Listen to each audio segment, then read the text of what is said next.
Hey everyone, this is C Priyanka Bhatia और आज इस वीडियो में मैं आपको बताने वाली हूँ 5 ऐसे रीज़न जिसकी वजह से डिपार्टमेंट आपको नोटिस इशू कर सकता है।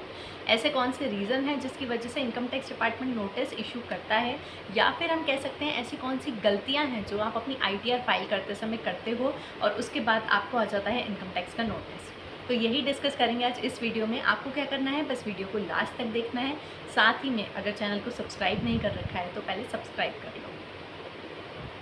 स्टार्ट करते हैं। पहला कौन सा रीज़न है?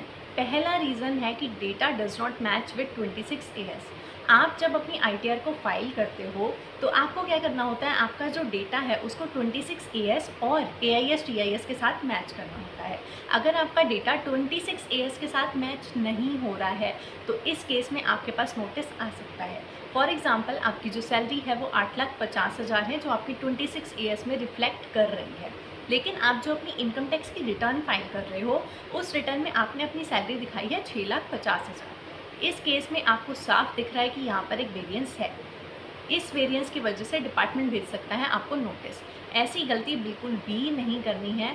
जो भी ट्रांजैक्शन आपके 26 AS में शो हो रहे हैं उसको अपनी रिटर्न में ज़रूर इंक्लूड करना है, और साथ ही साथ AIS और TIS में जो भी रिपोर्टिंग हुई है उसको भी क्या करना है, अपनी रिटर्न में इंक्लूड करना है। अगर आप ऐसा नहीं करते हो तो डिपार्टमेंट आपको नोटिस भेज सकता है। अब सेकंड कौन सा रीज़न है? सेकंड रीज़न है कि आपकी इनकम बेसिक एग्जम्पशन लिमिट से एक्सीड कर गई है, लेकिन फिर भी आप अपनी रिटर्न को फाइल नहीं कर रहे हो। ऐसे बहुत सारे लोग हैं जो अभी तक अवेयर नहीं है कि उन्हें अपनी रिटर्न फाइल करनी होती है और उनकी इनकम बेसिक एग्जम्पशन लिमिट से एक्सीड कर गई है। तो इस केस में भी डिपार्टमेंट भेज सकता है उनको नोटिस। तो अगर आप भी उनमें से एक हो जो अभी तक अपनी रिटर्न को फाइल नहीं करते हो और आपकी जो इनकम है वो बेसिक एग्जम्पशन लिमिट से एक्सीड कर चुकी है, तो प्लीज़ अपनी ITR को फाइल कर दो, वरना आपके पास कभी भी नोटिस आ सकता है। इसके अलावा थर्ड कौन सा रीज़न है?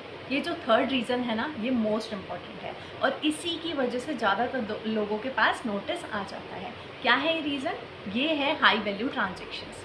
ऐसे बहुत सारे हाई वैल्यू ट्रांजेक्शन्स होते हैं जो रिपोर्ट हो जाते हैं इनकम टैक्स डिपार्टमेंट को।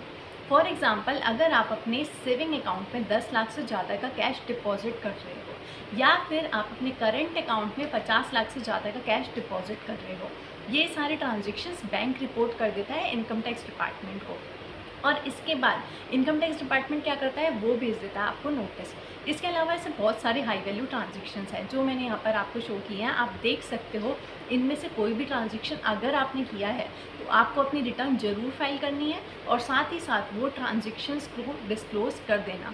अगर आपने डिस्क्लोज़ नहीं किया ना तो इस केस में भी नोटिस आपके पास आ सकता है। फोर्थ रीज़न है फेक डिडक्शन या फिर एग्जम्पशन क्लेम करना। ऐसे बहुत सारे लोग हैं जो फेक एग्जम्पशन या डिडक्शन को क्लेम कर लेते हैं। फॉर एग्ज़ाम्पल, ATC उनके पास अवेलेबल नहीं था, लेकिन फिर भी उनको अपना टैक्स बचाना है, तो टैक्स बचाने के चक्कर में वो अपना फेक ATC दिखा देंगे, रिटर्न फाइल कर देंगे। अब आप फाइल तो कर देते हो, लेकिन बहुत सारे लोग ऐसे हैं जिनके पास इस फेक डिडक्शन की वजह से आ जाता है नोटिस, और नोटिस आने के बाद डिपार्टमेंट आपको बोलता है कि इसका सपोर्टिंग डॉक्यूमेंट अपलोड करिए। अब आपने तो फेक डिडक्शन क्लेम की है, आपके पास तो सपोर्टिंग है नहीं, अब आप क्या अपलोड करोगे? तो यहाँ पर आप फंस जाओगे। तो ऐसा बिल्कुल नहीं करना है। अगर डिडक्शन है आप क्लेम करिए, अगर आपके पास डिडक्शन और एग्जम्पशन अवेलेबल नहीं है तो प्लीज़ इसको क्लेम मत करिए। अब बात करते हैं लास्ट रीज़न की। लास्ट क्या है? लास्ट है कि अगर आपका रिकॉर्ड ही कुछ ऐसा है, मतलब लास्ट कुछ फाइनेंशियल ईयर्स से लगातार आपको इनकम टैक्स डिपार्टमेंट नोटिस भेज रहा है, तो यहाँ पर इसके बहुत ज़्यादा चांसेस हैं कि आपके पास रिकॉर्ड के बेसिस पर आपको इस साल भी इनकम टैक्स का नोटिस आ सकता है, या फिर आपकी रिटर्न को रैंडम बेसिस पर स्क्रूटनी में लगाया जा सकता है, जिसके बाद आपके पास आ सकता है इनकम टैक्स का नोटिस। तो ये थे वो 5 रीज़न्स जिनकी वजह से लोगों के पास नोटिस आते हैं। तो ऐसी कुछ भी गलती आपको नहीं करनी है जिससे आपके पास नोटिस आए, ठीक है? तो अपनी रिटर्न को बिल्कुल ठीक से सभी जगह से मैच करके अमाउंट उसके बाद ही फाइल करिएगा। इसके अलावा कोई भी डाउट है आपको तो आप कमेंट सेक्शन में पूछ सकते हैं। साथ ही साथ चैनल को सब्सक्राइब कर लो, क्योंकि अब इनकम टैक्स से रिलेटेड बहुत सारी वीडियोज़ आपके पास आने वाली हैं जो बहुत इंपॉर्टेंट हैं।